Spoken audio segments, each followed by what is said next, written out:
ಇನ್ನು ಆರ್ಸಿಬಿ ಅಭಿಮಾನಿಗಳ ಸಾವಿನ ಪ್ರಕರಣಕ್ಕೆ ಸಂಬಂಧಪಟ್ಟಂತೆ ರಾಹುಲ್ ಗಾಂಧಿಯನ್ನ ಭೇಟಿಯಾಗಿದ್ದಾರೆ ಸಿಎಂ ಡಿಸಿಎಂ. ಪ್ರತ್ಯೇಕ 3 ವರದಿಗಳನ್ನ ಸಲ್ಲಿಸಿದ್ದಾರೆ ಸಿಎಂ ಸಿದ್ದರಾಮಯ್ಯನವರು.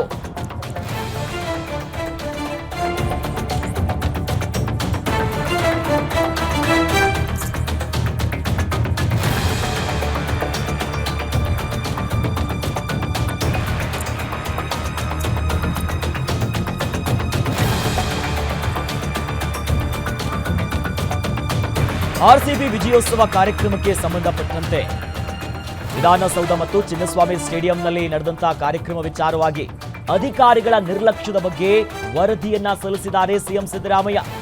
ಡಿಸಿಎಂ ಡಿಕೆಶಿಯಿಂದಲೂ ಕೂಡ ಒಂದು ವರದಿ ಸಲ್ಲಿಕೆಯಾಗಿದೆ. ಕಾಂಗ್ರೆಸ್ ನಾಯಕ ರಾಹುಲ್ ಗಾಂಧಿಗೆ ರಿಪೋರ್ಟ್ ಅನ್ನ ಸಬ್ಮಿಟ್ ಮಾಡಿದ್ದಾರೆ ಸಿಎಂ ಮತ್ತು ಡಿಸಿಎಂ. ಈ ಮೂಲಕವಾಗಿ ಬಹಳಷ್ಟು ಕುತೂಹಲ ಕಾರಣ ಆಗಿತ್ತು. ಯಾವೆಲ್ಲ ಸಮಜಾಯಿಷಿ ಕೊಡ್ತಾರೆ, ಏನಾಗ್ತಾರೆ, ರಾಷ್ಟ್ರ ಮಟ್ಟದಲ್ಲಿ ರಾಜ್ಯ ಕಾಂಗ್ರೆಸ್ಗೆ ಮುಜುಗರ ತಂದಿರುವಂತಹ ವಿಚಾರ ಇದು. ಈ ನಿಟ್ಟಿನಲ್ಲಿ ಅಧಿಕಾರಿಗಳ ನಿರ್ಲಕ್ಷ್ಯದ ಬಗ್ಗೆ ಸದ್ಯ ವರದಿಯನ್ನ ಕೊಟ್ಟಿದ್ದಾರೆ. ಹೈಕಮಾಂಡ್ ನಾಯಕರು ಕೂಡ ಈ ವಿಚಾರವಾಗಿ ಗರಂ ಆಗಿದ್ರು. ಯಾಕೆ ಹೀಗಾಯ್ತು, ಯಾರ್ದು ಮಿಸ್ಟೇಕು, ಏನಾಯ್ತು, ವರದಿ ಕೊಡಿ ಅನ್ನೋ ನಿಟ್ಟಿನಲ್ಲಿ ಸದ್ಯ ದೆಹಲಿಗೆ ಭೇಟಿ ಕೊಟ್ಟಿರುವಂತಹ ಸಂದರ್ಭದಲ್ಲಿ ಸಿಎಂ ಮತ್ತು ಡಿಸಿಎಂ ಆರ್ಸಿಬಿ ಅಭಿಮಾನಿಗಳ ಸಾವಿನ ಪ್ರಕರಣಕ್ಕೆ ಸಂಬಂಧಪಟ್ಟಂತೆ ಅಧಿಕಾರಿಗಳ ನಿರ್ಲಕ್ಷ್ಯದ ಕುರಿತಾಗಿ ರಿಪೋರ್ಟ್ ಅನ್ನ ಕೊಟ್ಟಿದ್ದಾರೆ. ರಾಹುಲ್ ಗಾಂಧಿ ಅವರಿಗೆ ಸಲ್ಲಿಕೆ ಮಾಡಿದ್ದಾರೆ. ಪ್ರತ್ಯೇಕ 3 ವರದಿಗಳನ್ನ ಸಲ್ಲಿಸಿದ್ದಾರೆ ಸಿಎಂ ಮತ್ತು ಡಿಸಿಎಂ. ವಿಧಾನಸೌಧದ ಮೆಟ್ಟಿಲಲ್ಲಿ ಕಾರ್ಯಕ್ರಮ ಮಾಡಿರೋದಿರಬಹುದು, ಜೊತೆಯಲ್ಲಿ ಚಿನ್ನಸ್ವಾಮಿ ಸ್ಟೇಡಿಯಂನಲ್ಲಿ ಕಾರ್ಯಕ್ರಮ ಮಾಡಿರುವಂತಹ ವಿಚಾರವಾಗಿ ಈ ಬಗ್ಗೆ ಹೆಚ್ಚಿನ ಡೀಟೇಲ್ಸ್ ನೀಡ್ತಾರೆ ನಮ್ಮ ಪೊಲಿಟಿಕಲ್ ರಿಪೋರ್ಟರ್ ದುರ್ಗೇಶ್ ನಾಯಕ್. ಈಗ ಸಿಎಂ ಮತ್ತು ಡಿಸಿಎಂ ದೆಹಲಿಯಲ್ಲಿದ್ದಾರೆ. ಜೊತೆಯಲ್ಲಿ ಕಾಲ್ತುಳಿತ ಪ್ರಕರಣಕ್ಕೆ ಸಂಬಂಧಪಟ್ಟಂತೆ ಪ್ರತ್ಯೇಕವಾಗಿ 3 ವರದಿಯನ್ನ ಸಲ್ಲಿಸಿದ್ದಾರೆ ಎನ್ನುವಂಥ ವಿಚಾರ, ಯಾವೆಲ್ಲ ವಿಚಾರಗಳನ್ನ ಉಲ್ಲೇಖ ಮಾಡಿದ್ದಾರೆ, ಅದಕ್ಕೆ ಹೈಕಮಾಂಡ್ ನಾಯಕರ ರಿಯಾಕ್ಷನ್ ಹೇಗಿದೆ, ಈ ಬಗ್ಗೆ ಹೆಚ್ಚಿನ ಮಾಹಿತಿ ನೀಡ್ತಾ ಹೋಗೋದಾದ್ರೆ. ಎಸ್ ಅಖಿಲೇಶ್, ಏನು ಆರ್ಸಿಬಿ ಅಭಿಮಾನಿಗಳ ಸಾವಿನ ವಿಚಾರ ಸಾಕಷ್ಟು ರಾಜ್ಯ ಕಾಂಗ್ರೆಸ್ ಸರ್ಕಾರಕ್ಕೆ ಸಂಕಷ್ಟವನ್ನ ತಂದೊಡ್ಡಿದೆ. ಈ ಹಿನ್ನೆಲೆಯಲ್ಲಿ ಸಿಎಂ ಸಿದ್ದರಾಮಯ್ಯ ಮತ್ತು ಡಿಸಿಎಂ ಡಿಕೆ ಶಿವಕುಮಾರ್ ಅವರಿಗೆ ಹೈಕಮಾಂಡ್ ನಾಯಕರು ಬುಲಾವಣೆ ನೀಡಿದ್ರು. ಯಾವ ರೀತಿ ನಿರ್ಲಕ್ಷ್ಯವನ್ನ ವಹಿಸಿದ್ರಿ ಅನ್ನುವಂತ ಒಂದು ಪ್ರಶ್ನೆಯನ್ನು ಇಟ್ಕೊಂಡು ವರದಿ ಕೊಡಿ ಅನ್ನುವಂತ ನಿಟ್ಟಿನಲ್ಲಿ ಇಬ್ಬರನ್ನು ಕೂಡ ದೆಹಲಿಗೆ ಕರೆಸಿಕೊಂಡು ಇವತ್ತು ಸಭೆಯನ್ನ ಮಾಡಿರುವಂತದ್ದು. ಸಭೆಯಲ್ಲಿ ಪ್ರಮುಖವಾಗಿ ನಾವು ಗಮನಿಸಬೇಕಾದ್ರೆ ಸಿಎಂ ಸಿದ್ದರಾಮಯ್ಯ ಅವರು ಯಾವ ರೀತಿ ಕಾರ್ಯಕ್ರಮ ಆಯಿತು ಅನ್ನೋ ನಿಟ್ಟಿನಲ್ಲಿ 3 ವರದಿಯನ್ನ ನೀಡಿರುವಂತದ್ದು.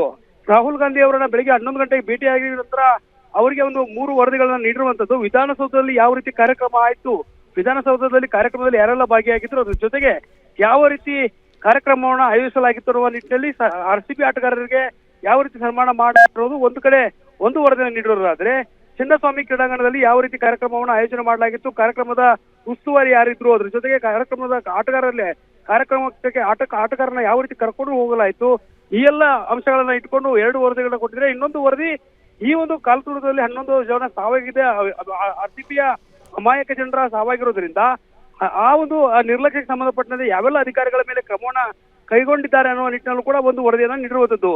ಸಿಎಂ ಸಿದ್ದರಾಮಯ್ಯ ಅವರು 3 ವರದಿಯನ್ನ ನೀಡಿದ್ರೆ, ಡಿಸಿಎಂ ಡಿಕೆ ಶಿವಕುಮಾರ್ ಅವರು ಕೂಡ ಒಂದು ವರದಿಯನ್ನ ಸಲ್ಲಿಕೆ ಮಾಡಿದ್ದಾರೆ. ಯಾವ ರೀತಿ ಕಾರ್ಯಕ್ರಮ ಆಯ್ತು, ಒಟ್ಟಿನಲ್ಲಿ ಕಾರ್ಯಕ್ರಮದಲ್ಲಿ ಆರ್ಸಿಬಿ ಆಟಗಾರರಿಗೆ ಯಾವ ರೀತಿ ನಾವು ಗೌರವವನ್ನು ಸಲ್ಲಿಸಿದ್ದೇವೆ ಅನ್ನೋ ನಿಟ್ಟಿನಲ್ಲಿ ಈ ಎಲ್ಲ ಅಂಶಗಳನ್ನ ತೆಗೆದುಕೊಂಡು ಇವತ್ತು ಆರ್ಸಿಬಿಯ ಅಭಿಮಾನಿಗಳ ಸಾವಿನ ವಿಚಾರ, ಕಾಲ್ತುಳಿತ ಆಗಿರುವ ವಿಚಾರಕ್ಕೆ ಸಂಬಂಧಪಟ್ಟಂತೆ ಹೈಕಮಾಂಡ್ ನಾಯಕರು ಗಂಭೀರವಾಗಿ ತೆಗೆದುಕೊಂಡಿದ್ದಾರೆ.